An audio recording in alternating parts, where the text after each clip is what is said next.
We all took a needs assessment survey, or those of you who took it, thank you. The results from that, the majority of us, out of the 16 that took it, 15 of us thought it was either extremely important or very important. 75% of our population is considered low socioeconomic. And then I started taking this cultural class for this master's program, and they said that low socioeconomic is actually a culture. And I'm like, it is? And I thought that was very interesting. And I really got to thinking of our kids, and if we don't understand our kids, it's really going to be hard for us to teach them. I want to present this as helping our students to improve academically, behaviorally, socially, but we need to understand their cultures. So the key to cultural relevant teaching is teaching, creating meaningful and engaging connections between students' home and school lives. We have to first understand our students, their home lives, before we can actually teach any academics. Some of these factors: income, the neighborhood of where our students come from, parental support, involvement or lack thereof, and the emotional social factors. One thing, all of this leads to the working class underachievement. So again, what I really want us to focus on is the parents' lower level of education and what that means to help the kids. That if they're lacking in that education, if they're lacking in help and support that we are asking for them. So like, help them with their homework. Sometimes that's hard. So what does the data say? In California, we have the highest rate of poverty. So that kind of goes along with Needles being in California. We have the highest rate. So you can already see the discrepancy from here of words spoken to a child. There's clear evidence that child poverty increases risk for psychopathology. Self-regulation is a protective factor against the risk of those in poverty. Self-regulation can be defined by various behavioral components and neural circuits, and child poverty alters brain developments. So not only are we seeing that there is a problem, but it really actually affects the child's brain coming from a low socioeconomic household. So in a sense, it's really not their fault that they have their brains aren't developed as much. So what can we do?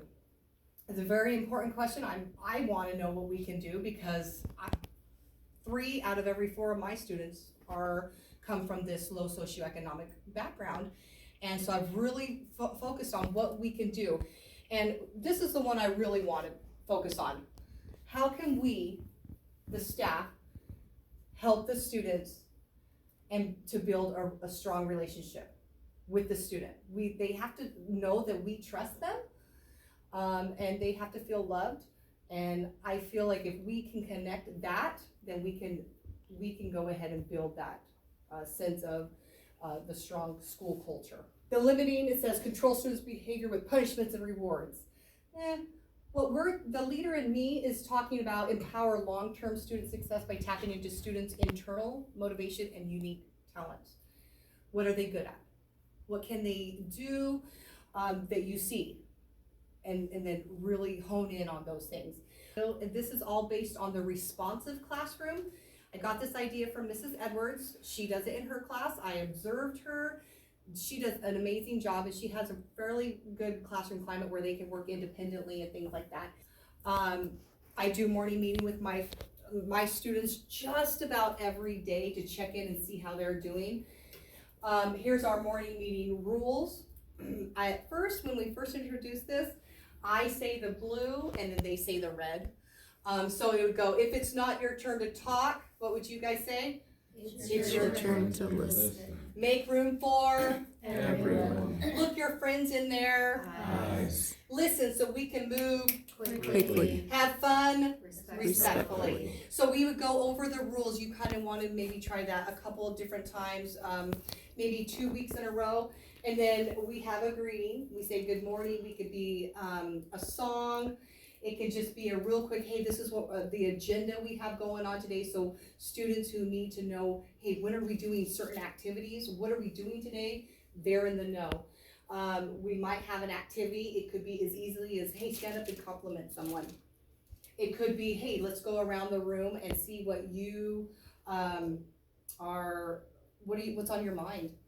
Because sometimes they want to come in and tell you something, or they're frustrated, or something's going on and they need to express that, or at least have a chance to express it, or listen to other people. Sometimes we put a behavior goal. We do whole brain teaching, so I say, okay, you guys have to try to be the teacher, or something to that effect, and so we have a behavior goal. And then we have a class motto. So if you guys could go ahead and repeat after me. Good, better, best. Good, better, best. Never let it rest. Never let it rest. Until your good is better. Until your good is better. And your better is your best. And your better is your best. Be a Mr. Jensen. Okay, I'm just gonna watch it. You just gotta watch it. Because this is just amazing. I have a lot of memories from when I was a child. One that's always stuck out to me though was when I was about 10 years old and I was in school and I struggled. Even the teachers got after me and they would yell at me and they'd say, Clint, you have to stop tapping. It got so bad that I got sent to the principal's office for tapping. Now, I've always been the type of person that believes that a single moment in time can change a person's life. And he asked, he said, have you ever thought about playing the drums? And in that moment, Mr. Jensen, he leaned back and he opened the top drawer of his desk. And he reached in and he pulled out my very first pair of drumsticks. And he held them in his hands and he looked at me and he said, hey Clint, you're not a problem. I think you're a drummer. Sometimes we have students who come into our classroom and we don't know their backstory. We don't know what they're going through. And we have expectations, high expectations. And they just gotten here, or their dad just died, or whatever. And then how do we treat them? We're a little more lenient. I feel like we're a little more lenient with them.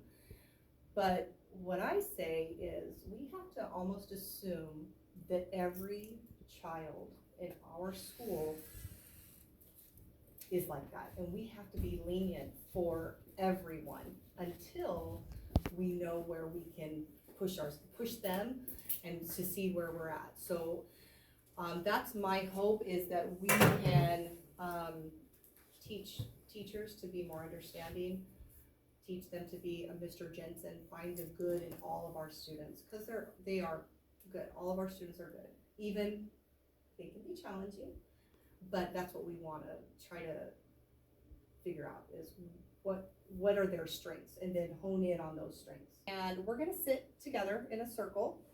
This is gonna be kind of like our morning meeting. We're gonna take turns talking about what you thought about this, what you want to take away from this, maybe implement it in your classroom. Is there any volunteers that want to go first? Oh, hey, thank you. Yes. Your motto was my mom's favorite saying. In fact, she was a third grade teacher. She has that motto on a quilt that she made, and I will look for it and I will bring it to show you. But when you said that, I almost started bawling, because that was her favorite saying. The other thing is this reminds me of Open Circle, which is another program that I'm familiar with, and I think you and I talked about that one time before.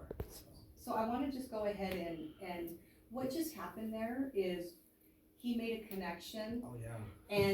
And he needed to, I think he needed to get that out, and I think it's very interesting. So when that happens with our students, sometimes they make a connection and they're like, oh gosh, that happened to me, and then they can get it out, and they're not distracted by anything that's in their head, and then they can do their academic learning.